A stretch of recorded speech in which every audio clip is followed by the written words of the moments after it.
Hello my dear medicos, welcome to NEET Request Tamil. நம்ம இந்த வீடியோல என்ன பார்க்க போறோம்னா கெமிக்கல் ஈக்குலிபிரியம் ஃபுல் சாப்டரை பேசிக்ஸ்ல இருந்து கம்ப்ளீட்டா உங்களுக்கு டீச் பண்ண போறேன். ரிவிஷன் வீடியோ மாதிரி இல்ல, டீடைல் லெக்சரா இருக்கும். இது சின்ன லெசன்ன்றதுனால இது ஷார்ட் வீடியோவே முடிஞ்சிடும். ஓகேங்களா? நெக்ஸ்ட் வீடியோல நான் அயனிக் ஈக்குலிபிரியம் சொல்லுவேன். நீங்க வந்து ஃபர்ஸ்ட் தெர்மோடைனமிக்ஸ் வீடியோஸ் கேட்டிருந்தீங்க நிறைய பேர். பிசிக்கல் கெமிஸ்ட்ரி எந்த சாப்டர்லாம் கஷ்டம் நான் டெலிகிராம்ல கேட்டிருந்தப்போ மெஜாரிட்டி ஆஃப் த மெம்பர்ஸ் வந்து தெர்மோடைனமிக்ஸ் கஷ்டம்னு சொன்னீங்க. அடுத்து செகண்டா வந்து பாத்தீங்கன்னா ஈக்குலிபிரியம் சொல்லியிருந்தீங்க. தெர்மோடைனமிக்ஸ் வந்து ஒரு பெரிய லெசன். ஸோ வந்து நம்ம அதை பார்ட் பை பார்ட்டாக தான் போட முடியும். ஈக்குலிபிரியம் அப்புறம் அந்த லெசன் வந்து உங்களுக்கு லெக்சர்ஸாக வந்துடும்.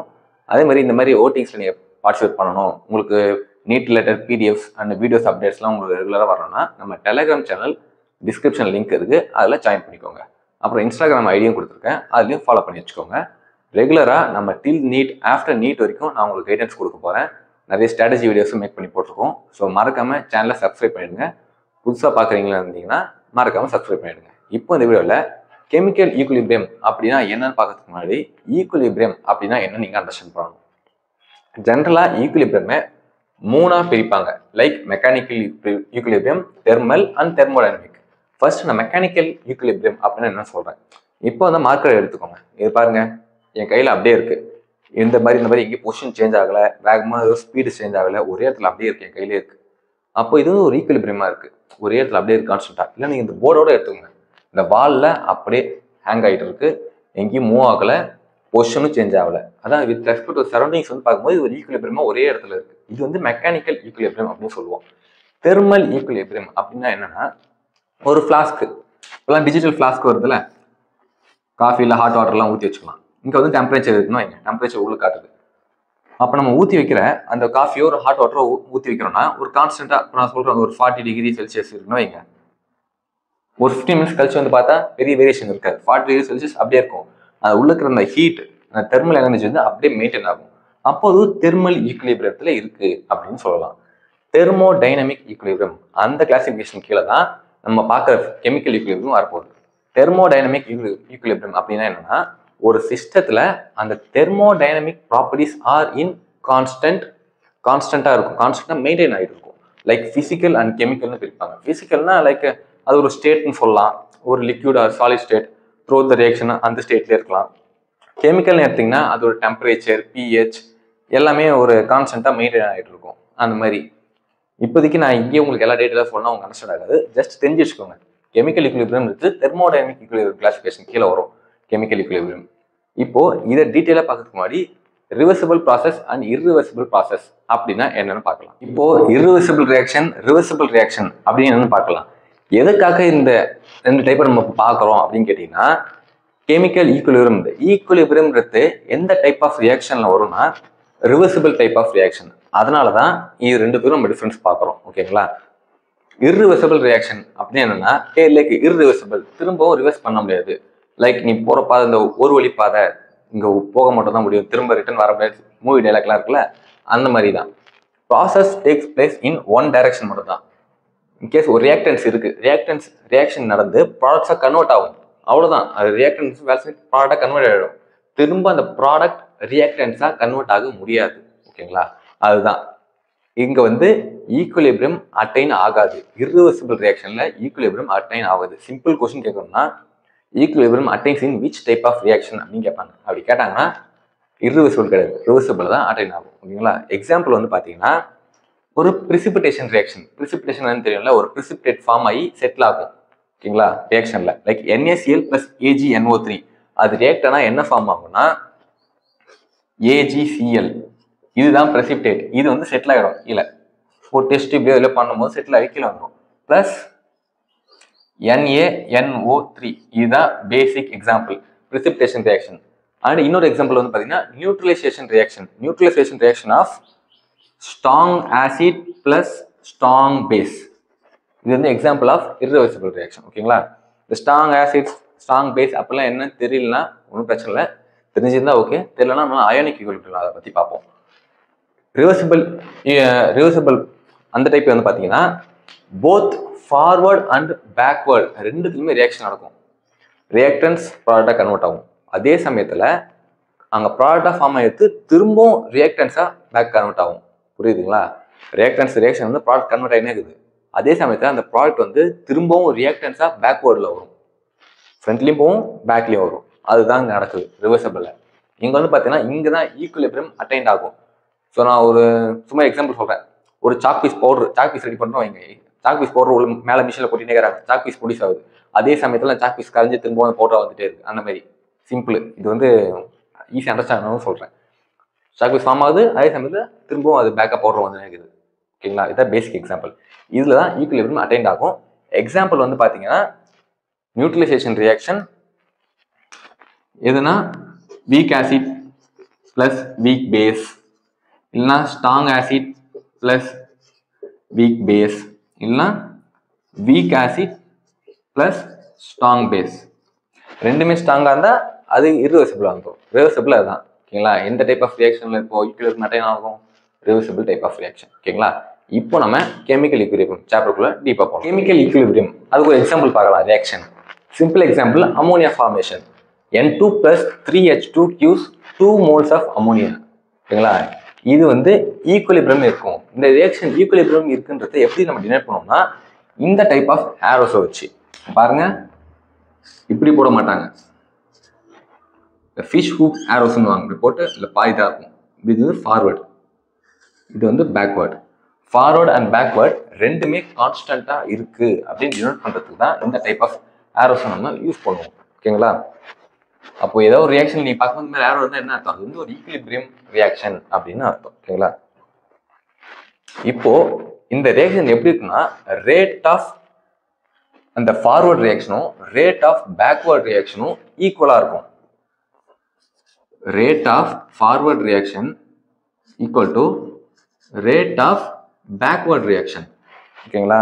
இது எப்படி எழுதுனா rate of forward reaction is equal to ஒரு constant value K for constant, rate constant அப்படின்னு. எதுக்கு? ஃபார்வர்ட் ரியாக்ஷனுக்கு. அதனால நான் எஃப்னு போடுறேன். Multiplied by concentration of reactants. Okay, reactance.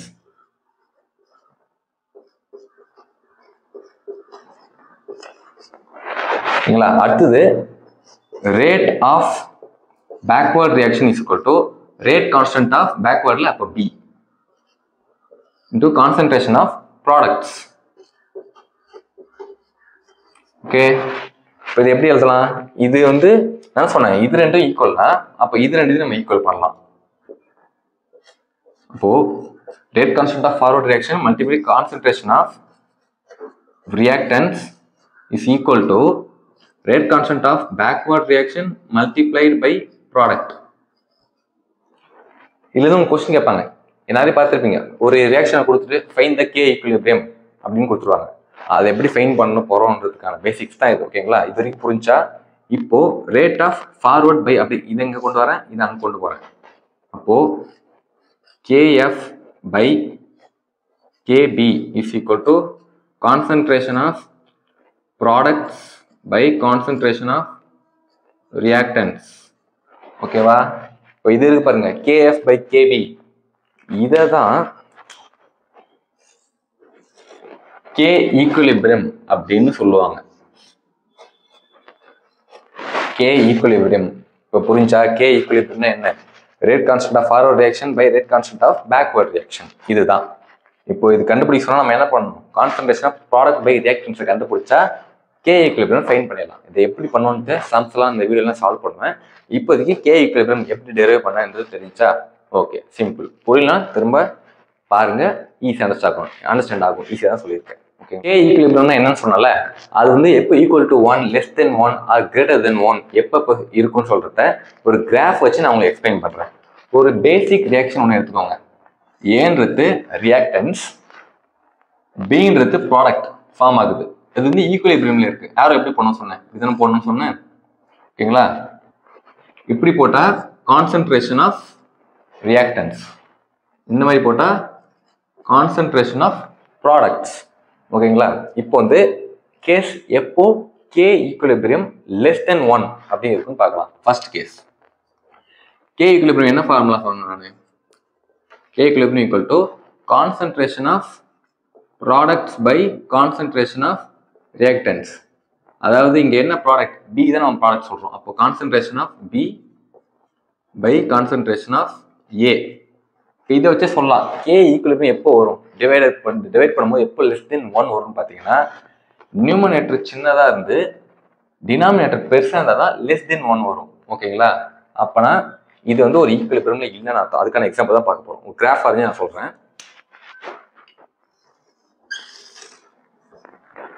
இங்கே வந்து ஒய் ஆக்சிஸில் கான்சன்ட்ரேஷன், இங்கே வந்து டைம், மேலே வந்து நான் ரியாக்டன்ஸோட கிராஃப் வரைவேன், இந்த இடத்துல ப்ராடக்ட்ஸ் ஒன்று வரைவேன். ஓகேங்களா?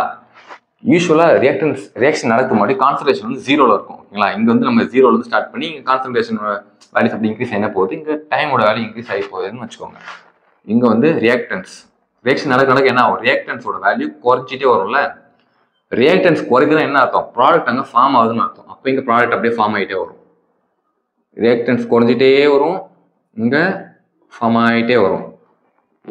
ஒரு வேலைக்கு அப்புறம் கான்ஸ்டன்ட் ஆகிடும், கொஞ்சம் டைமுக்கு அப்புறம் இது குறைஞ்சிட்டே வருது, அப்படியே கான்ஸ்டன்ட்டாக குறையும். இது ஃபார்ம் ஆகினே வருது, அப்படியே கான்ஸ்டன்ட்டாக ஃபார்ம் ஆக ஆரம்பிச்சிடும்.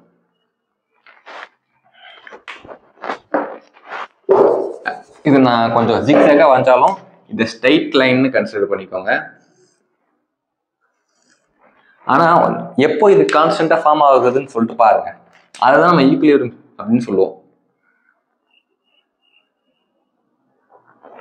ரேட் வந்து கான்ஸ்டன்ட், அதாவது இப்போ வந்து ஒரு ரியாக்டன்ஸ் குறைஞ்சிட்டே வருது, இங்கே வந்து இதுக்கப்புறம் ஃபார்ம் ஆகிட்டே வருது. இங்கே வந்து அந்த ரியாக்டன்ஸோட குறையிற வேல்யூவும் இங்கே ஃபார்ம் ஆகுற வேல்யூவும் ஈக்குவல் ஆயிடுதுன்னு அர்த்தம். ஆனால் கான்சன்ட்ரேஷன் எடுத்து பாருங்க, இந்த டைமில் இது என்ன சொன்ன ரியாக்டன்ஸ் சொன்னா இது ப்ராடக்டா, கான்சன்ட்ரேஷன் ஆஃப் ரியாக்டன்ஸ் பாருங்க இங்கே வருது. அதே டைமில் கான்சன்ட்ரேஷன் ஆஃப் ப்ராடக்ட்ஸ் பாருங்க இங்கே வருது. மேலே போப்போ இன்க்ரீஸ் ஆதான். ஒரு எக்ஸாம்பிள் சொல்கிறேன், இது வந்து 5ன்னு இருக்கு, இது 3ன்னு இருக்கு. எது அதிகமாக இருக்கு, கான்சன்ட்ரேஷன் ஆஃப் ரியாக்டன்ஸ் அதிகமாக இருக்கு. ரியாக்டன்ஸ் என்ன, ஏவா, ஏவோட வேல்யூ அதிகமாக இருக்கு, பியோட வேல்யூ கம்மியாக இருக்கு. நான் எக்ஸாம்பிள் சொன்னேன், இந்த 5, 3 அதை வச்சு போடலாம். அப்போ 3/5 என்ன வரும், லெஸ் தென் 1. ஓகேங்களா? இப்படி கிராஃப் வந்தால் லெஸ் தென் 1. அப்போ இங்கே என்ன இருக்கும், K equilibrium is less than 1. எப்போ ப்ராடக்டோட கான்சன்ட்ரேஷன் கம்மியாக இருக்கிற கேஸு கம்பேர்டு டு ரியாக்டன்ஸ் இருக்குன்னா கே ஈக்குவலிபிரியம் லெஸ் தென் 1. அப்போ ஈக்குவல் டு 1 எப்போ இருக்கும், அந்த கேஸை இப்போ பார்க்கலாம். கிராஃப் இதே கிராஃப் தான் உங்களுக்கு இருக்கும்.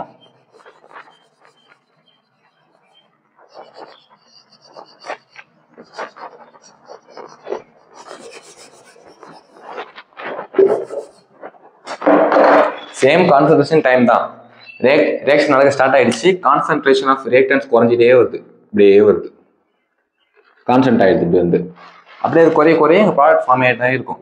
அப்போ கான்சன்ட்ரேஷன் ஆஃப் ப்ராடக்ட் அப்படி இன்க்ரீஸ் ஆகிட்டே போகுது. அந்த ஒரு குறிப்பிட்ட டைமுக்கு அப்புறம் ரெண்டும் அப்படியே ஈக்குவல் ஆயிடுது. அதாவது இப்படி குறைஞ்சிட்டே வரும்போது இங்கே அப்படியே வந்து இந்த டைமுக்கு வந்து ஈக்குவல் ஆகுது ரெண்டும். அப்போ அந்த டைமுக்கு எடுக்கும்போது கான்சன்ட்ரேஷன் எடுத்து பார்த்தீங்கன்னா இங்கே சும்மா ஒரு 3ன்னு வைங்க. அப்போனா 3 மோல் ஆஃப் ரியாக்டன்ஸ் யூஸ் ஆகி 3 மோல் ஆஃப் ப்ராடக்ட் அப்படியே ரெண்டுமே ஈக்குவலாக குறைஞ்சி ஃபார்ம் ஆகும், குறைஞ்சி ஃபார்ம் ஆகிட்டே இருக்கும். அதுதான் சொல்ல வராங்க.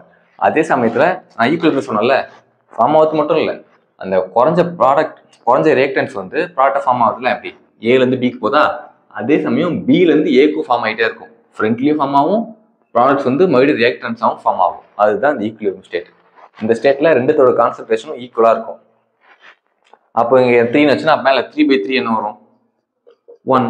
அப்போ கே ஈக்குவலிபிரியம் இஸ் வந்து பார்த்தீங்கன்னா 1 இந்த கேஸில். அப்போ அடுத்த கேஸில் கிரேட்டர் தென் 1 இருக்கும். அப்போ நான் எப்படி வரும், நியூமரேட்டர் பெருசாக இருக்கும், ப்ராடக்ட் அதிகமாக ஃபார்ம் ஆகிருக்கும் கான்சன்ட்ரேஷன், ஆனால் ரியாக்டன்ஸோட கான்சன்ட்ரேஷன் கம்மியாக இருக்கணும். ஸோ அந்த கேஸ் பார்க்கலாம், அந்த கேஸில் எப்படி கிராஃப் இருக்குன்னு சொல்கிறேன்.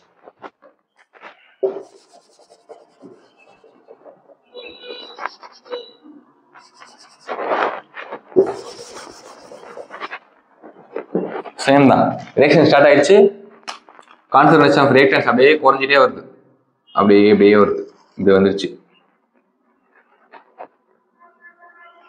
ஓகேங்களா? ரியாக்ஷன் ஸ்டார்ட் ஆயிடுச்சு, ப்ராடக்ட்ஸோட கான்சன்ட்ரேஷன் அப்படியே அதிகமாயிட்டே வருது, அப்படியே இப்படி வருது, இப்படி போகுது. ஓகேங்களா? ஒரு டைமுக்கு அப்புறம் ரெண்டுமே அப்படி கான்ஸ்டன்ட் ஆகுதுன்னு வைங்க, இப்படி போகுது, இதுவும் இப்படியே போகுது, இங்கேருந்து கான்ஸ்டன்ட் ஆகுது. அப்போ நம்ம இங்கே எடுக்கிறோம், இங்கே ஒரு பிளாட் பண்ணி எடுத்தா கான்சன்ட்ரேஷன் பாருங்க, இந்த என்ன சொன்ன ப்ராடக்ட் சொன்னா இது ரியாக்டன்ஸா, பாருங்க எதோட கான்சன்ட்ரேஷன் அதிகமாக இருக்கு ப்ராடக்ட் இந்த டைம்ல பாருங்க. எக்ஸாம்பிள் அதே மாதிரி 5ன்னு வச்சுப்போம். இது ரொம்ப கம்மியாக இது 2ன்னு வச்சுப்போம். இப்போ டிவைட் பண்ணுங்க 5/2 என்ன வரும்? பாசிட்டிவ் வேல்யூ வரும். அப்போ K equilibrium greater than 1 here. இதுதான் அந்த கிராஃப். ஓகேங்களா? அண்டர்ஸ்டாண்ட் ஆச்சா? இப்போ சம் கேரக்டரிஸ்டிக் ப்ராப்பர்ட்டிஸ் ஆஃப் இந்த K equilibrium சொல்றேன். அப்படியே கேட்டுக்கோங்க.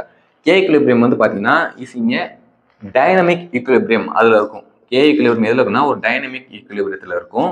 அண்ட் K equilibrium வந்து பார்த்தீங்கன்னா it maintains the concentration of reactants and products and the thermodynamic properties சொன்னல ஸ்டார்டிங்கில் அது எல்லாமே கான்ஸ்டன்ட்டாக மெயின்டைன் ஆகும் K equilibrium. இன்னொரு கேரக்டரிஸ்டிக் ப்ராப்பர்ட்டி என்னன்னு பார்த்தீங்கன்னா equilibrium can be attained from both forward and backward. ஃபார்வர்டாக போதா ஈக்குலிபிரியமாக இருக்கா, அதே சமயத்தில் பேக்வர்டாக ஒரு ரியாக்ஷன் நடந்திருக்கு ஒரு ஈக்குலிபிரியத்தில் இருக்குது. ரெண்டு சைடில் வந்து நம்ம ஈக்குலிபிரியத்தை அட்டைன் பண்ண முடியும். இது வந்து some characteristic points of K equilibrium. ஓகேங்களா? சும்மா நோட் பண்ணி வச்சுக்கோங்க. இப்போ நம்ம டெரிவேஷன் ஆஃப் ஒரு ரியாக்ஷன் முன்னாடி இது மோல்ஸ்லாம் அவங்க கொடுப்பாங்க. இதான் உங்களுக்கு எக்ஸாம்பிள் கொஸ்டின்ஸ் வரும். அதுக்கு எப்படி K equilibrium நம்ம டெரிவேட் பண்ணுறதுன்னு பார்க்க போகிறோம். இதுக்கப்புறம் பார்க்க போகிறது ரொம்பவே இம்பார்ட்டன்ட். ஸோ நல்லா கவனிச்சு பாருங்க. நம்ம இதுக்கு முன்னாடி general derivation of K equilibrium பார்த்தோம். இப்போ உங்களுக்கு எக்ஸாம்பிள் கொஸ்டின்ஸ் இப்படி தான் வரும். அது சும்மா ஏபின்னு வச்சு நான் சொல்லி கொடுத்தேன். இங்கே வந்து சம் ரியாக்டன்ஸ் ரியாக்ட் ஆகி ப்ராடக்ட் ஃபார்ம் ஆகும். ஓகேங்களா? இப்போ கேபிட்டல் ஏக்கு முன்னாடி ஸ்மால் ஏ போட்டிருக்கேன். எல்லாத்துக்கும் ஆல்ஃபபெட்டுக்கு முன்னாடி ஸ்மால் ஆல்ஃபபெட் போட்டிருக்கேன். என்னன்னு கேட்டிங்கன்னா அந்த ஸ்மால் ஆல்ஃபபெட்டை கோஎஃபிஷியன்ட்னு சொல்லுவாங்க. கோஎஃபிஷியன்ட்னா என்னன்னா இங்கே ஒரு கேபிட்டல் ஏ இருக்கா, அதுக்கு முன்னாடி இருக்கிறது கோஎஃபிஷியன்ட் ஆஃப் திஸ் கேபிட்டல் ஏன்னு சொல்லுவாங்க. இந்த கோஎஃபிஷியன்ட் என்னன்னா மோல்ஸை டினோட் பண்ணும். சம் மோல்ஸ் இப்போ 2 moles of A plus 3 moles of B வந்து ரியாக்ட் ஆகி கொடுப்போம். ஏன்னா கொஸ்டின் வந்து உங்களுக்கு அப்படி தான் கொடுப்பாங்க. நம்ம காம்பவுண்ட்ஸ் இருக்குன்னா மோல்ஸ் வச்சு தான் உங்களுக்கு கொஸ்டின்ஸ் கொடுப்பாங்க. அந்த மோல்ஸ்லாம் வச்சு வர ஈக்குவேஷனை எப்படி டெரைவ் பண்ணி K equilibrium கண்டுபிடிக்க போகிறோம்னு நான் சொல்ல போகிறேன். நம்ம முன்னாடி சொன்னது தான் ரேட் ஆஃப் ஃபார்வர்ட் ரியாக்ஷனை நம்ம எப்படி சொல்லலாம்னா rate constant of forward reaction multiplied by concentration of the reactants. ஓகேங்களா? கான்சன்ட்ரேஷன் ஆஃப் ரியாக்டன்ஸ்னா ஏ இருக்கு, இங்கே ஒரு ரியாக்டன்ட் பி இருக்கா, இது மாதிரி எந்த கோஎஃபிஷியன்ட்னா இதுதான் ஆன்சர். ஓகேங்களா? அப்போ ஏ பின்னு இருக்கு. இப்போ ஏ வந்து என்ன எப்படி எழுதுவோம்னா இது பவரில் போட்டுருவோம். அப்போ பிஏ பவரில் போடுவோம். சேம் அதே மாதிரி இதுக்கு எதுங்க பேக்வர்ட் ரியாக்ஷனுக்கு rate constant of backward reaction concentration of products சியா, கான்சன்ட்ரேஷன் ஆஃப் இன்னொரு ப்ராடக்ட் என்ன டியா, கோஎஃபிஷியன்ட் எங்கே போகணும் பவரில் போகணும். Small C small D. இப்போ ரெண்டுத்தையும் ஈக்குவல் தானே. அப்போ ரெண்டுத்தையும் ஈக்குவல் பண்ணால் என்ன வரும்? இது ரெண்டுத்தையும் ஈக்குவல் பண்ணுறேன். இது வந்து இங்கே இப்படி இங்கே வருது. இங்கே ஈக்குவல் போட்டு இது இங்கே கொண்டு வந்தால் எப்படி எழுதலாம்? இதை KF A power small A B power small B equal to KB C power small C D power small D. புரிஞ்சா?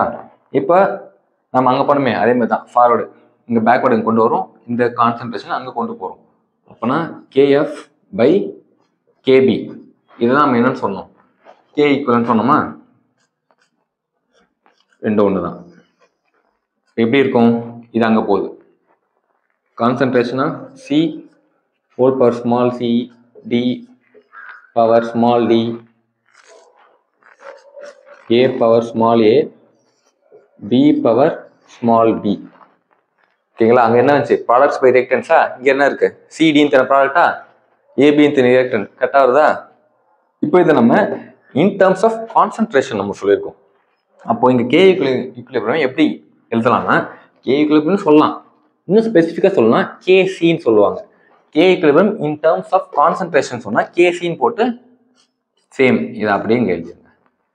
இப்படி தான் நம்ம கொஸ்டின்ஸை சால்வ் பண்ண போகிறோம் இன் டர்ம்ஸ் ஆஃப் கான்சன்ட்ரேஷன்.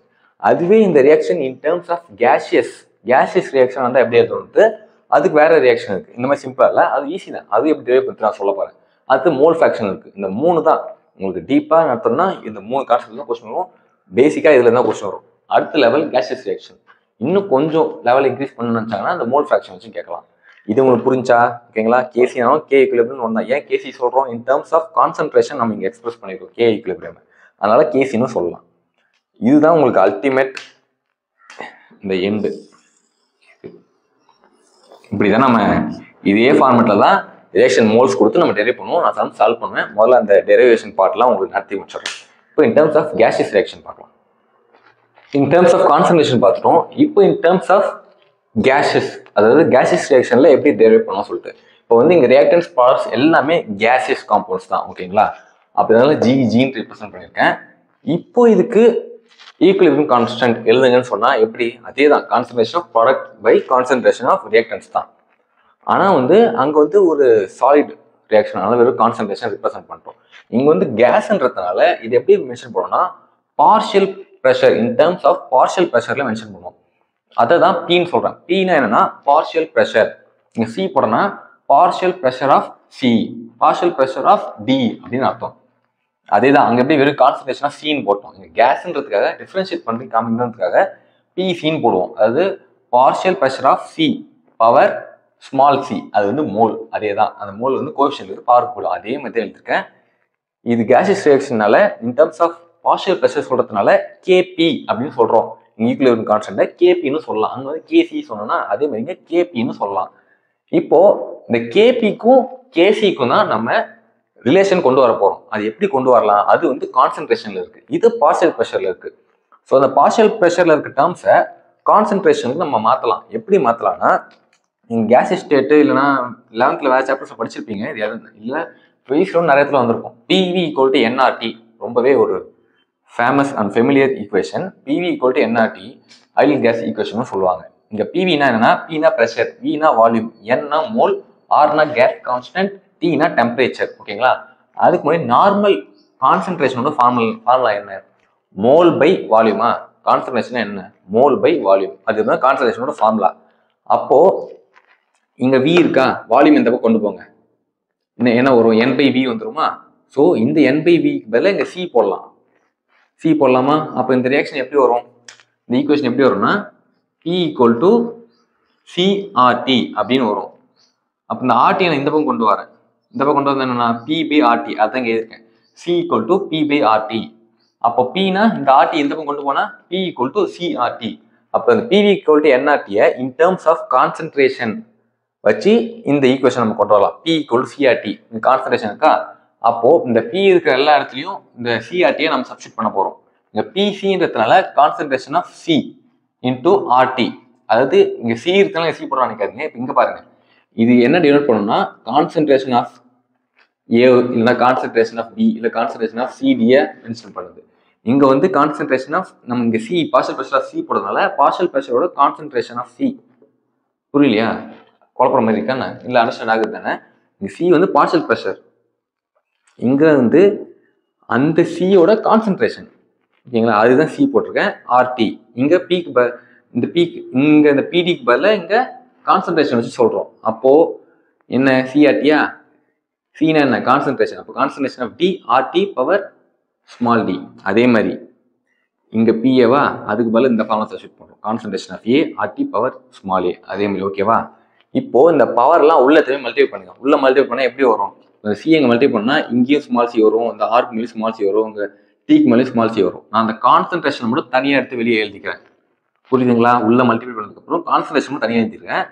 இந்த ஆர்டி இங்கேயும் ஆர்டி இருக்கும், இந்த ஆர்டி மேலேயும் ஸ்மால் சி இருக்கும், அது பக்கத்தில் இருக்க ஆர்டி மேலேயும் ஸ்மால் டி இருக்கும். எல்லா இடத்துலையும் இருக்கும், இங்கே இருக்கும், ரெண்டு மேலேயும் இருக்கும். இப்போ ரெண்டுமே காமன் தான். இங்க பவர்ல இருக்க நம்ம காமனா இருந்தா காமனா இருக்க வெளியே எடுத்துடலாம். ஆர்டியை வெளியே எடுத்துட்டு அந்த பவரை நம்ம ஆட் பண்ணிப்பாங்க. யூஸ்வலா பவர்ல வந்து அதுதான் ஒரு ரூல் மாதிரி. இப்போ இங்க இதுல வந்து ரெண்டுலுமே காமன் ஆர்டி இருக்கு. ஸோ ஆர்டியை நம்ம வெளியே எடுத்துட்டோம். இதுல பவர் சி இருக்கு, இதுல பவர் டி இருக்கு. அப்போ அது காமனா எடுத்துட்டப்போ மேலே இருக்கிற அந்த பவர் வந்து சம் பண்ணிடுவாங்க, சி அண்ட் டியும் ஆட் பண்ணிடுறோம். அதே மாதிரி கீழே ஆர்டியை காமனா எடுக்கிறோம், மேலே பவர்ல இருக்கிறத நம்ம ஆட் பண்ணிடுறோம். ஓகேங்களா? கான்சன்ட்ரேஷன் தனியாக எழுதும் போது இது பார்க்க எப்படி இருக்கு?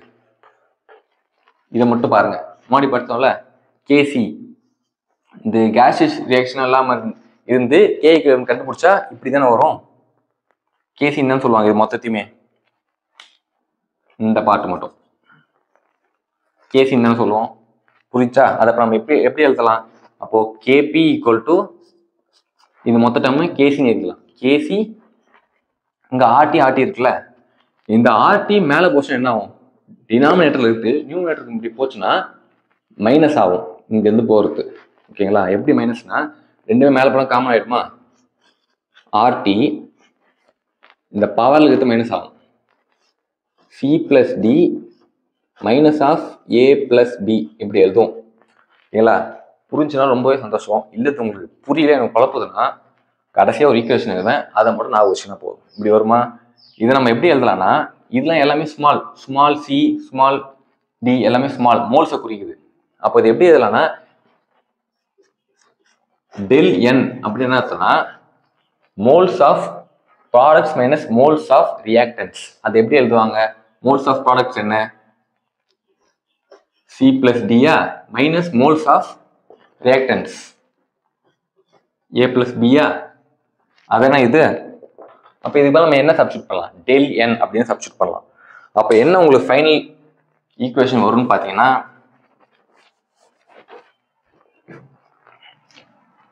Kp equal to Kc RT power del n. Tக்கு மேல தான் del n, ஹோல் பவர் இல்லை, Tக்கு மேல மட்டும் del n. இதுதான் in terms of concentration. Kp in terms of concentration ரெண்டுத்துமே ஈக்குவல் பண்ணி சொல்றது. இன் டேர்ம்ஸ் ஆஃப் கேசி மட்டும்னா இந்த கேசஸ் ரியாக்ஷன் எல்லாம் கேசி மட்டும் ஓகே. அதே பார்ஷியல் ப்ரெஷர்னா கேபி போடுவோம். நார்மல் கேபி நம்ம அப்படியே சப்ஸ்டியூட் பண்ணி நம்ம கண்டுபிடிக்க முடியாது. அப்போ இன் டேர்ம்ஸ் ஆஃப் கேசி நம்ம கண்டுபிடிக்கலாம். KP equal to KC RT power del N. இதெல்லாம் உங்களுக்கு புரியலனா பிரச்சனை இல்லை, இதை மட்டும் நீங்கள் ஞாபகம் வச்சுக்கோங்க. இல்லை எனக்கு குட்டியாக ஏதோ கன்ஃபியூஷன் இருக்குன்னா திரும்ப நீங்கள் பாருங்க, நான் பொறுமையாக தான் ஒன்று ஒன்றா சொல்லியிருப்பேன். அது கடைசியாக வர ஈக்குவேஷன் இதுதான். ஓகேங்களா? இப்போ கேபி அண்ட் கேசி ரெண்டுத்துமே எப்போ ஈக்குவலாக இருக்கும், எப்போ கேசி கிரேட்டராக இருக்கும், எப்போ கேபி கிரேட்டராக இருக்கும் அப்படின்னு சொல்லிட்டு பார்க்கலாம். இப்போ ஃபர்ஸ்ட் கேஸில் டெல் என் வந்து 0 வந்துச்சுன்னு வைங்க. எனிதிங் பவர் 0 என்ன வரும்? 1. இப்போ டெல் என் 0னா இங்கே வந்து இங்கேயும் 1 மோல், இங்கேயும் 1 மோல், இங்கேயும் 1 மோல், இங்கேயும் 1 மோல் ஆஃப் எல்லாமே இருக்கு. அப்போ கோஎஃபிஷியன்ட் இங்கேயும் 1 1 1 1. அப்போ இங்கே பாருங்க 1 + 1 2வா, இங்கே பாருங்க 1 + 1 2வா, அப்போ 2 - 2 0 வந்துடும். அப்போ 0னா இங்கே 0 ஆயிடுமா? எந்த பேர் ஒரு 1 தான். அப்போ 1 இது எதுவும் பிரச்சனை இல்லை. அப்படி கேபி ஈக்குவல் டு கேசின்னு வந்துடும்.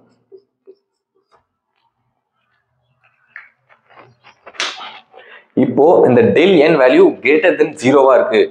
அப்போ என்ன வரும்? கிரேட்டர் தென் 0ன்னு எப்போ வரும்?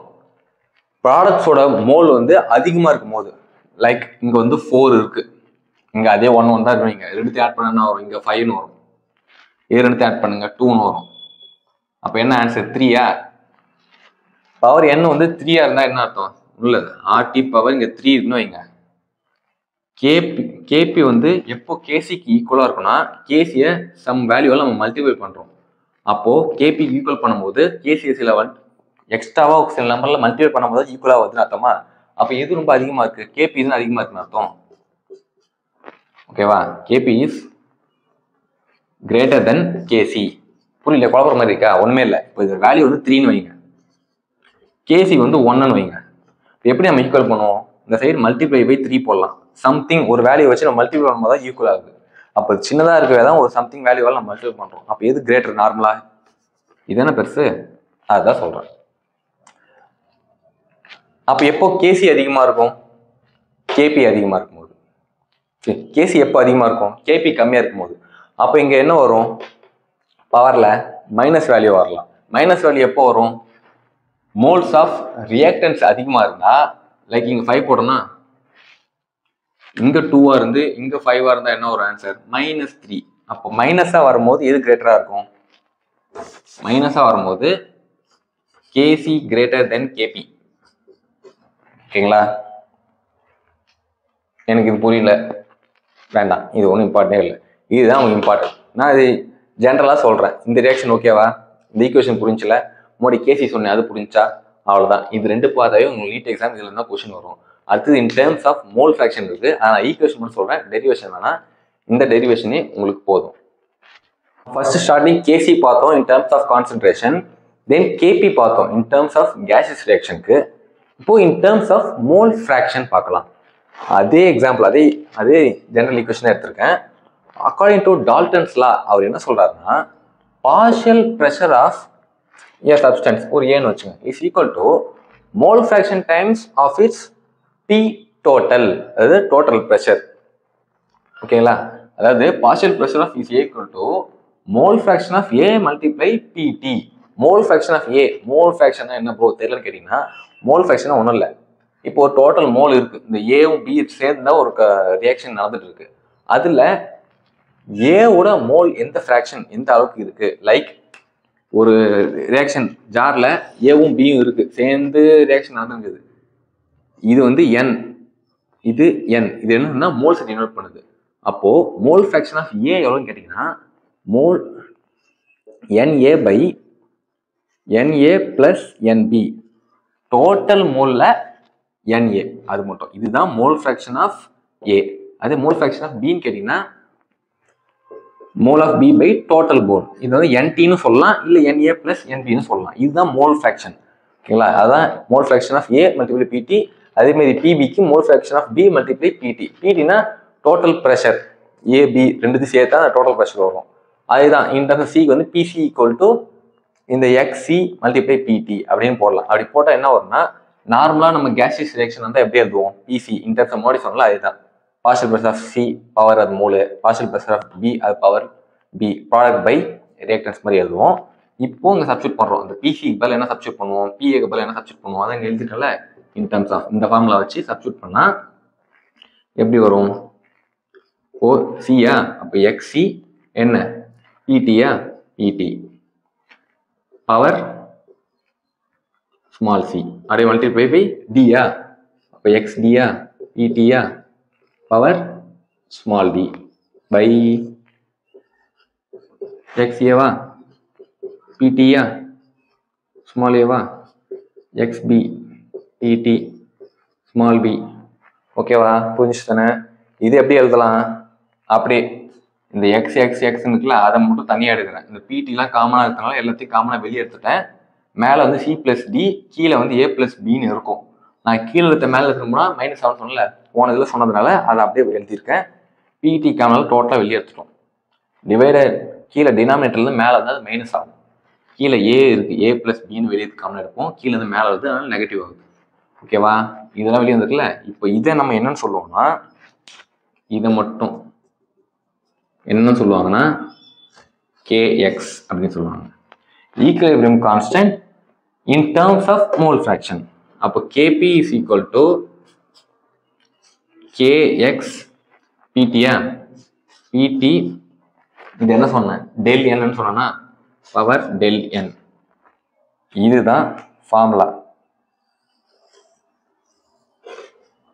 இதுல நீங்க KX எழுதலாம், KX தான் நான் சொன்னேன், KX ஈக்குவல் டு இது அந்த பக்கம் போனா கீழே வந்துடும், மல்டிப்ளைல தானே இருக்குது, கீழே அந்த சைடு போச்சுன்னா டினாமினேட்டருக்கு வந்துடும்.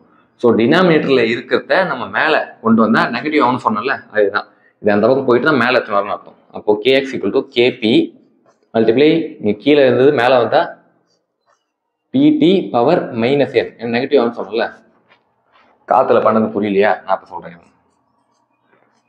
KX equal to KP by PT power del n, இப்படிதான் இருக்கும். இதை நான் அந்த பக்கம் கொண்டு போனேன், அப்புறம் கீழே இருக்கிறத மேலே இப்படி கொண்டு வரேன். மேலே கொண்டு வரும்போது என்ன ஆகும், நெகட்டிவ் ஆகிடும். அதை தான் இங்கே எழுதியிருக்கேன். இதுதான் இப்போ நம்ம equilibrium constant in terms of concentration பார்த்துட்டோம், பார்ஷியல் ப்ரெஷர் பார்த்துட்டோம், ரெண்டுத்துக்கும் ஈக்குவேஷன், ரெண்டுத்துக்கும் என்ன ரிலேஷன் சொல்லிட்டு ஒரு காமன் ஈக்குவேஷன் டிரைவ் பண்ணோம். இன் டர்ம்ஸ் ஆஃப் மோல் ஃப்ராக்ஷனும் பார்த்துட்டோம். கெமிக்கல் ஈக்குலிபிரியமோட ஒரு டெப்த் நம்ம இதில் பார்த்துட்டோம். நீங்கள் இது வரைக்கும் பார்த்தாவே உங்களுக்கு இதுலேருந்து கொஸ்டின் வந்து 50% சான்ஸ் இருக்குது, 60% கூட சொல்லலாம். மீதி என்னென்ன இருக்கோ அதை நான் அப்போ டீச் பண்ண போகிறேன். ஓகேங்களா, இதை புரிஞ்சுன்னு நினைக்கிறேன். நம்ம ரிமைனிங் போகலாம். அது மாதிரி சும்மா இந்த K ஈக்குலிபிரியம்க்கு இன்னும் கொஞ்சம் ஃபீச்சர்ஸ் இருக்குது. என்னன்னு பார்த்தீங்கன்னா, இந்த K ஈக்குலிபிரியம் வந்து நம்ம இந்த கான்சன்ட்ரேஷன் ஆஃப் ரியாக்டன்ஸை இன்க்ரீஸ் பண்ணுறதுனாலையோ குறைக்கிறதுனாலையோ இது சேஞ்ச் ஆகுது. K ஈக்குலிபிரியம் சேஞ்ச் ஆகுது with respect to the concentration of reactants increase பண்ணாலும் டிக்ரீஸ் பண்ணாலும். ஏன்னா இது இன்க்ரீஸ் பண்ணும்போது என்ன ஆகும், இது இன்க்ரீஸ் பண்ணால் ப்ராடக்டோட கான்சன்ட்ரேஷன் இன்க்ரீஸ் ஆக போகுது. ஸோ ரெண்டுமே ஈக்குவல் ஆகிடும். ஸோ எந்த சேஞ்சும் நடக்காது.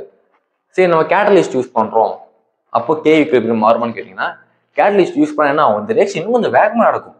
அதனால K ஈக்குலிபிரியம் எந்த பாதிப்பும் நடக்காது. K ஈக்குலிபிரியம்க்கு கேட்டலிஸ்டாலேயோ கான்சன்ட்ரேஷன் இன்க்ரீஸ் பண்ணுறதுனால எந்த சேஞ்சும் நடக்காது. அப்போ எதுதான் சேஞ்ச் பண்ணும், சரி ஒரு இன்னட் கேஸ் ஆட் பண்ணுறோம், இன்னட் கேஸ் ஒரு நோபல் கேஸ் ஏதோ ஒன்று ஆட் பண்ணுறோம் ரியாக்ஷனில், ஏதாவது மாறுமான்னு கேட்டிங்கன்னா K ஈக்குலிபிரியம் சேஞ்ச் ஆகுதுன்னா K ஈக்குலிபிரியம்க்கு எந்த பாதிப்பும் வராது.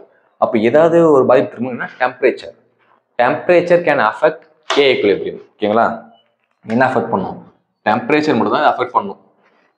இன்னட் கேஸ் ஏதோ ஒரு கேஸ் ஆட் பண்ணுவோம், இன்னட் கேஸ் ஆட் பண்ணுறோம், எதுவுமே நடக்காது. கான்சன்ட்ரேஷன் இன்க்ரீஸ் பண்ணுறோம், எதுவுமே நடக்காது.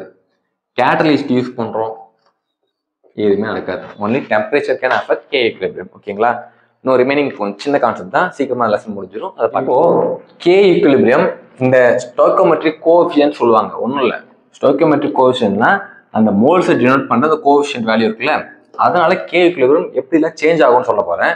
இப்போ நார்மல் ஈக்குவேஷன் எப்படி இருக்கும், இதுக்கு வந்து நம்ம கே ஈக்குலிபிரியம் அப்படின்னு சொல்லலாம். ஒன்றும் இல்லை, concentration of products by reactants. இப்போ இதுக்கு எப்படி சொல்லுவீங்க? இது வந்து நான் கே டேஷ் ஈக்குலிபிரியம் சொல்றேன், டிஃபரன்ஷியேட் பண்ணுறதுக்காக. அதுக்கும் இதுக்கும் ஏன்னா இல்லை மோல் இருக்குல்ல. இப்போ இது எப்படி இருக்குன்னா கே ஈக்குலிபிரியம் பவர் n அப்படி இருக்கும். என்ன, இந்த மோல்ஸ் இருக்குல்ல கோஎஃபிஷியன்ட், அது எல்லாமே பவரில் போயிடும். இப்போ பவரில் போயிட்டா என்ன அர்த்தம், இதுக்கு பவர் வந்த மாதிரி தானே. பவர்னா என்ன குறிக்குது, அதுக்கு எல்லாத்துக்கும் முன்னாடி கோஎஃபிஷியன்ட்டாக அந்த மோல்ஸ் இருக்கு அப்படின்னு சொல்லி சொல்றாங்க. அதுவே இப்போ 1/n a plus 1/nb 1/nc plus 1/nd அப்படி இருந்தா இது வந்து இது டிஃபரன்ஷியேட் பண்ண 2 டேஷ் போடுறேன். K equilibrium is equal to எப்படி இருக்கும், பவர்ல முன்னாடி இதெல்லாம் பவர்ல போயிடும்ல, அதே மாதிரி தான் கே ஈக்குலிபிரியம் ஆஃப் 1/n. புரியுதா? இப்போ ஒரு ரியாக்ஷன் இருக்கு, ஏ இந்த ரியாக்டன்ஸ்ல இருந்து டின்ற ப்ராடக்ட் ப்ரொடியூஸ் ஆகுது. ஆனா இது சிங்கிள் ஸ்டெப்ல ப்ரொடியூஸ் ஆகல. ஏல இருந்து ஃபர்ஸ்ட் பி ப்ரொடியூஸ் ஆகுது, இது ஈக்குலிபிரியம் தான். அப்புறம் சி ப்ரொடியூஸ் ஆகுது, அப்புறம் இதுல இருந்து தான் டி ப்ரொடியூஸ் ஆகுது. ஒரு மிக்ஸ்டு ரியாக்ஷன், அதாவது ஒரு இன்டர்மீடியட் ப்ராடக்ட்லாம் ஃபார்ம் ஆகும், அப்புறம் தான் ஃபைனல் ப்ராடக்ட் ஃபார்ம் ஆகுது. இதுதான் நம்மளோட அல்டிமேட் ரியாக்ஷன். ஆனால் இன்டர்மீடியட் ப்ராடக்ட்லாம் ஃபார்ம் ஆகுது, இதெல்லாம் சேர்ந்து தான் இதை ஃபார்ம் பண்ணுது. அப்போ இது ஒரு அடிஷன் ஈக்குவேஷன் மாதிரி. இந்த மாதிரி இருக்கிறதுக்கு எப்படி கே ஈக்குலிபிரியம் கண்டுபிடிக்கலாம் அப்படின்ட்டு பார்க்கலாம். நான் சொன்னல அதான், ஏலேருந்து ஃபர்ஸ்ட் ஒரு பின்ற காம்பவுண்ட் ப்ரொடியூஸ் ஆகுது, அப்புறம் பிலேருந்து சி வருது, சின்ற காம்பவுண்ட் வந்து டி ப்ரொடியூஸ் ஆகுது. அல்டிமேட்டா வந்து பார்த்தீங்கன்னா இப்போ இங்கே சி இருக்கா, இங்கே சி இருக்கா, இப்போ ரெண்டு கேன்சல் ஆகிற மாதிரி, இங்கே பிபி இருக்கா, கேன்சல். அல்டிமேட்டா என்ன ப்ரொடியூஸ் ஆகுது, ஏலேருந்து டி ப்ரொடியூஸ் ஆகுது. இப்போ இதுக்கான கே ஈக்குலிபிரியம் ஃபைண்ட் பண்ண சொல்லுவாங்க. எப்படி சொல்லுவாங்கன்னா, இது மூணுத்துக்கான அந்த கே கொடுத்துருவாங்க, ஈக்குலிபிரியம் கான்ஸ்டன்ட் கொடுத்துருவாங்க. இதுக்கான ஈக்குலிபிரியம் கான்ஸ்டன்ட் வந்து பார்த்தீங்கன்னா K1, இதுக்கு K2ன்னு கொடுத்துருவாங்க. இப்போ இதுக்கு K3. இப்போ எப்படி கே ஈக்குலிபிரியம் வந்து பார்த்தீங்கன்னா எல்லாத்தையும் K1 + K2 + K3 இதான் கேட்டீங்கன்னா அதான் இல்லை, நம்ம ஆட் பண்ணக்கூடாது, நம்ம மல்டிப்ளை பண்ணணும். கே ஈக்குலிபிரியம் என்ன ஆன்சர் பண்ணா K1 × K2 × K3 இதுதான் ஆன்சர். ஓகேங்களா? இப்போ ரெண்டு பக்கம் லாக் எடுக்கிறோம், லாக் எடுத்தா லாக் ஆன் ஈச் சைடு வந்தீங்கன்னா log of K equilibrium is equal to formula தெரியல, log of A plus B என்ன is equal to log of A plus log B. அப்போ இந்த பக்கம் லாக் எடுத்தா என்ன lock of K1 K2 K3 என்ன answer? தப்பா சொல்லிட்டேன். லாக் ஆஃப் ஏபி என்ன லாக் ஏ பிளஸ் பி தானே. அப்போ அதே மாதிரி இங்க எடுத்தா என்ன வரும், log K1 + log of K2 + log of K3. ஓகேங்களா?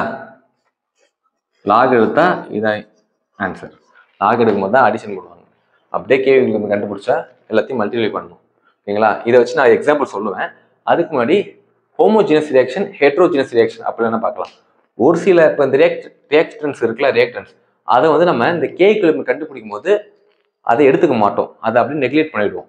பியூர் சாலிட்ஸ் அண்ட் பியூர் லிக்விட்ஸ்க்கு அதை நான் சொல்ல போறேன். ஆக்சுவலி நான் உங்களுக்கு இந்த ஒரே வீடியோல இந்த லெசன் நான் நடத்திடலான்னு பார்த்தேன், பட் இது ஆல்மோஸ்ட் 1 hour கிட்ட வந்துருச்சு. நான் இன்னும் உங்களுக்கு டீச் பண்ணும்போது அது மோர் தென் 1 hour ஆகிடும். ஸோ உங்களுக்கு அது கவனிக்க கொஞ்சம் கஷ்டமா இருக்கும். ஸோ இந்த வீடியோ நான் இன்னும் உங்களுக்கு முன்னாடி சொன்ன அடிஷன் அது K1 K2 K3 அதுக்கு ஒரு சம் போட்டுட்டு இந்த வீடியோ முடிச்சுக்கலாம். அடுத்த வீடியோவில் அதுக்கு ஒரு ஷார்ட் செஷனாக தான் இருக்கும், போட்டு இந்த கெமிக்கல் ஈக்குலிபிரியம் ஃபுல்லாக முடிச்சிடுறேன். இப்போ ஹோமோஜினஸ் ரியாக்ஷன் அப்படின்னா என்னன்னா, இதில் இருக்க எல்லா ரியாக்டன்ஸ் அந்த ஃபேஸ் வந்து பார்த்தீங்கன்னா சேம் ஃபேஸில் இருக்கும். கேஸ்னா இதுவும் கேஸாக இருக்கும், ப்ராடக்ட்டும் கேஸஸாக இருக்கும். இப்படி இருக்கும்போது நமக்கு எந்த பிரச்சனையும் இல்லை. நார்மலாக இப்போ நம்ம கேசி இது கண்டுபிடிக்க சொன்னாங்கன்னா KC is equal to product by ரியாக்டன்ஸா, concentration of HI by concentration of H2 multiply concentration of I2. அவ்வளோதானே? கரெக்டா? இங்கே பாருங்க, முன்னாடி ஒரு கோஎஃபிஷியன்ட் இருக்கு 2, அப்போ அது பவர் ஆகும்ல, அப்போ இங்கே பவர் 2 வரும். இப்போ கரெக்ட்.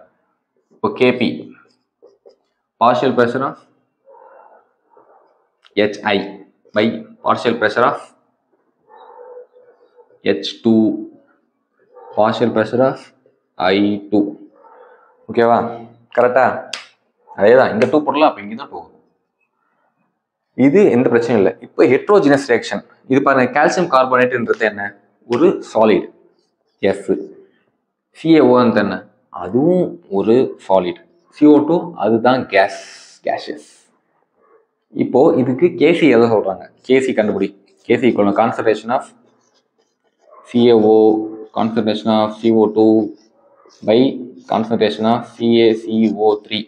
கரெக்டா? இல்லை, இது தப்பு. ஏன் தப்பு?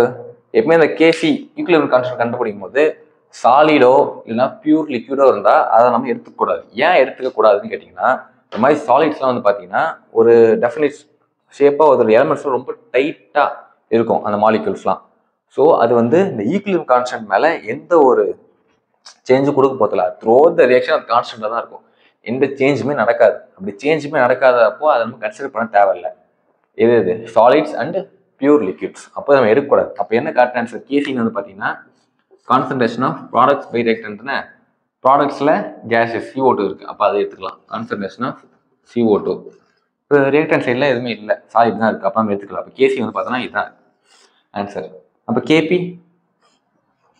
Is equal to partial pressure of again CO2 மட்டும்தான். ஏன் அதான் சாலிட்ல? புரிஞ்சா? அவ்வளோதான். இப்போ நான் முன்னாடி கொஸ்டின் ஒரு எக்ஸாம்பிள் சொல்லிடுறேன், அதோட இந்த வீடியோ முடிச்சுக்கலாம். இப்போ சொன்னால டிஃப்ரெண்ட் K1 K2 K3 கொடுத்துருவாங்க, அப்புறம் K கிலோமீட்டர் கண்டுபிடிப்பா சொல்லுவாங்க சொல்லிட்டு அந்த கொஸ்டின் தான் இது. கொஸ்டினை பார்த்து பயப்படாதீங்க, ரொம்பவே ஈஸியான. இதெல்லாம் கேட்டாங்கன்னா உங்களுக்கு கண்டிப்பாக +4 மார்க் அடிச்சிடலாம், தப்பே வராது. இப்போ இந்த மாதிரி 3 ரியாக்ஷன் கொடுத்துருவாங்க. N2 + 3H2 gives 2 moles of ammonia, அதுக்கான K equilibrium வந்து K1. அப்புறம் N2 + O2 gives 2NO, அதுக்கான K equilibrium K2. H2 + ½ mole of O2 gives water H2O, அதுக்கான K equilibrium K3 கொடுத்துருவாங்க. அப்போ find the K equilibrium for this equation கேட்பாங்க. இந்த 3 equation அவங்க கொடுத்துருவாங்க K equilibrium. இந்த ஈக்குவேஷனுக்கு இந்த ரியாக்ஷன் கண்டுபிடிங்கன்னு சொல்லுவாங்க. எப்படி கண்டுபிடிக்கிறது?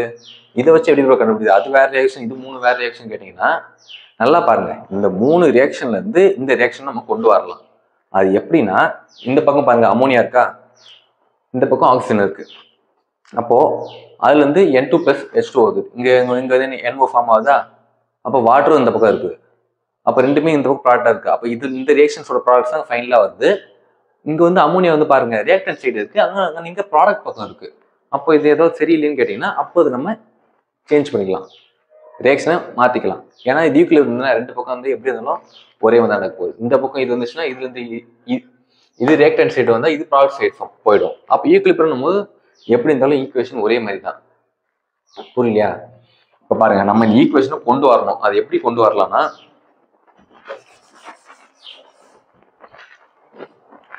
நம்ம கொஸ்டின் கேட்ட ரியாக்ஷன் மாதிரி இதை எழுதிக்கணும். இப்போ வந்து அமோனியா வந்து ரியாக்டன் சைடு இருக்கு, அப்போ இந்த அமோனியாவை ரியாக்டன் சைடு வர மாதிரி எழுதுங்க. First 2 mole of NH3 gives N2 + 3H2. Next ரியாக்டன் side எனக்கு O2 இருக்கு, அப்போ O2 இந்த பக்கம் தான் இருக்கு. இந்த ரியாக்ஷன் நம்ம அப்படியே எழுதிடலாம். இங்கேயும் O2 இருக்கு, அது ரியாக்டன் சைடு தான் இருக்கு. அப்போ இந்த ரியாக்ஷன் அப்படியே எழுதிக்கலாம். NO வந்து ப்ராடக்ட் சைடு இருக்கு, இங்கேயும் NO ப்ராடக்ட் சைடு தான் இருக்கு. அப்போ இது பிரச்சனை இல்லை. வாட்டர் ப்ராடக்ட் சைடு இருக்கு, வாட்டர் ப்ராடக்ட் சைடு இருக்கு. அப்போ இந்த ரெண்டு ரியாக்ஷன் அப்படியே எழுதிடலாம். N2 + O2 gives 2NO. இங்க என்ன H2 + ½ mole of O2 gives H2O. இப்போ இந்த K equilibrium எப்படி எழுதலாம் கேட்டீங்கன்னா, இங்க நான் இந்த ரியாக்ஷனை அப்படியே திருப்பி இருக்கேன். திருப்பினா என்ன ஆகும்னா, புதுசா இந்த K equilibrium எப்படி இருக்குன்னா 1/K1 இருக்கும். ஏன் நம்ம அப்படியே உல்டா பண்ணிட்டோம்ல, அப்போ அந்த K equilibrium உல்டாவாயிடும். அப்போ இதுக்கு என்ன ஆகும்? இதை நம்ம அப்படியே தான் எழுதியிருக்கோம். அப்போ இதுக்கு வந்து K2 தான் K equilibrium, இந்த ரியாக்ஷனும் அப்படியே தான் நம்ம எழுதியிருக்கோம். அப்போ இது K3 தான். இப்போ இதுல இருந்து இந்த ரியாக்ஷன் எப்படி கொண்டு வரலாம்னு பாருங்க. இங்கே 2 mole of NH2 இருக்கா, 2 mole of NH2 இருக்கு. ஓகே, 5/2 of O2 வேணும் நமக்கு. இங்கே பாருங்க 1 mole இருக்கு, இங்கே 1/2 mole இருக்கு. அப்போ 1 mole + 1/2 mole ஆட் பண்ண என்ன வரும்? 2 காமன் எடுத்தா மல்டிப்ளை 2, அப்போ 3/2 தான் வருது. ஆனால் இங்கே என்ன இருக்கு? 5/2 இருக்கு. அப்போ நம்ம இன்னும் கொஞ்சம் இங்கே ஏதோ ஒரு வேலை பண்ண வேண்டியது இருக்கு. அப்போ இங்கே 2 mole of NO இருக்கு, 2 mole of NO. Okay, H2O 3 இருக்கு, ஆனால் இங்கே 1 தான் இருக்கு. அப்போ இங்கே 3 வரணும். என்ன பண்ணலாம்? இந்த ஈக்குவேஷனை 3ஆல் மல்டிப்ளை பண்ணலாம். மொத்தமே நம்ம 3ஆல் மல்டிப்ளை பண்ணுறோம். மல்டிப்ளை பண்ணால் எப்படி இருக்கும்? இது உள்ளே வந்துடும் number 3 mole of H2 multiply 3 பண்ணால் இங்கே 3/2 வந்துடும், இங்கே 3H2 வந்துடும். இப்போ பாருங்க கரெக்டாக இருக்கும். 2 mole of NO 2 mole of NO இருக்கும், 3 mole of H2 3 mole of H2. இப்போ இது ரெண்டுத்தையும் ஆட் பண்ணுங்க. 3/2 + 1 2வா? 2ஆல் மல்டிப்ளை பண்ணால் 2 வந்துடும். அப்போ 3 + 2 வந்து என்ன? 5/2. கரெக்டாக இருந்துச்சா? அது நமக்கு ஏற்ற மாதிரி சேஞ்ச் பண்ணிக்கலாம். நமக்கு இது வந்து ப்ராட் சைடு இருக்கு, ஆனால் நமக்கு ரியாக்டன்ட் சைடு இருக்கு. அப்போ நம்ம திருப்பிக்கலாம். இங்கே வந்து மோல்ஸ் கம்மியாக இருக்கு, அப்போ நம்ம தேவையான நம்மளால மல்டிப்ளை பண்ணிக்கலாம். இங்கே திருப்பணும், அதனால கேக்கு மாறிச்சு, அதுவும் ரிவர்ஸ் ஆச்சு, அதை இன்வெர்ட் ஆச்சு. இப்போ இங்கே 3ஆல் மல்டிப்ளை பண்ணியிருக்கோம். நான் முன்னாடி சொன்னால நடத்தும் போது இப்போ n வந்துச்சுன்னா என்ன வரும்? பவரில் n போயிடும். அப்போ இந்த கே ஈக்குலிபிரியம் எப்படி இருக்கும்? K3 தான் இருக்கும், ஆனால் பவர் 3. ஓகேங்களா? அப்படிதான் எழுதணும். இப்போ இந்த ஈக்குவேஷன் இங்கே வந்துடும். இப்போ ஃபைனலாக கே ஈக்குலிபிரியம் எப்படி எழுதுவோம்னா, இது முதல்ல நம்ம கேன்சல் பண்ணணும். நாங்கள் ஏபி சிடி அப்படி பிபி எல்லாம் அடிச்சல, அதே மாதிரி தான். இங்கே N2 இருக்கா? N2 காலி. 3H2 இருக்கா? இங்கே 3H2 இருக்கா? காலி. இப்போ வேற என்னென்ன இருக்கு பாருங்க, மற்ற காமனாக எதுவுமே இல்லை. அதை நம்ம அப்படியே எழுதுறோம். அப்படி எழுதும் போது இந்த ஈக்குவேஷன் உங்களுக்கு வந்துடும் ஆன்சர். 2NH3 ப்ளஸ் இந்த ரெண்டு இதையும் ஆட் பண்ணிங்கன்னா 5/2 O2 gives எல்லாம் காலி 2NO ப்ளஸ் 3H2O. கரெக்டாக வந்துச்சா? அவ்வளோதான். இப்போ கேவிக்கு கண்டுபிடிச்சி கேட்கலாமா? என்ன சொன்னேன், இந்த மாதிரி மூணு குத்துறாங்க, K1 K2 K3 குத்துறாங்கன்னா கே ஈக்குலிபிரியம் இந்த ரியாக்ஷன் எப்படி எழுதுனா, எல்லாத்தையும் அடிஷன் பண்ண விடாது, மல்டிப்ளை பண்ணணும்னு சொன்னா 3த்தையும் மல்டிப்ளை பண்ணுங்க, அதான் ஆன்சராக வரும். கே ஈக்குலிபிரியம் என்னன்னா 3த்தையும் மல்டிப்ளை பண்ண என்ன வரும்?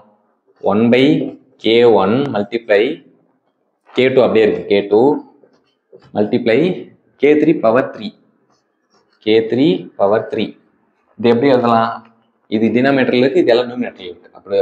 அப்போ இப்படி தான் வரும். K equilibrium is equal to K2 K3 power 3/K1.